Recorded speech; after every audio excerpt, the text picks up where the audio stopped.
ఎండలోంచి రాగానే ice water లేదంటే చిల్డ్‌గా ఉన్న సాఫ్ట్ డ్రింక్స్ తాగుతున్నారా? ఇలా చేయడం వల్ల మీ శరీరంలో వేడి తగ్గడం గాదు, ఇంకా పెరుగుతుంది.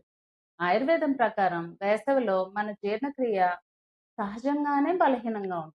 దానిపైన ఇంకా ఐస్ వాటర్ పోయడం వలన జీర్ణక్రియ పూర్తిగా దెబ్బతిని బాడీ లోపల మరింత వేడిని, టాక్సిన్స్‌ను పెంచుతుంది.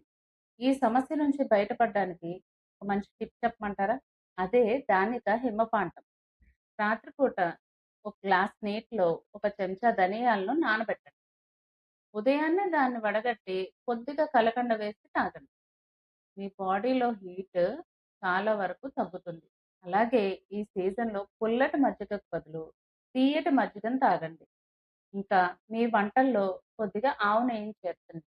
ఇలా చేయడం వల్ల మీ శరీరానికి చక్కటి స్నిగ్ధత్వాన్ని అండ్ చలవను అందిస్తుంది. ఈ సమ్మర్ టిప్‌ని ఇప్పుడే సేవ్ చేసుకోండి. హెల్తీగా ఉండడానికి మరిన్ని ఆరోగ్య సమాచారాల కొరకు వాచస్పతి ఆయుర్వేదాన్ని ఫాలో అవ్వండి.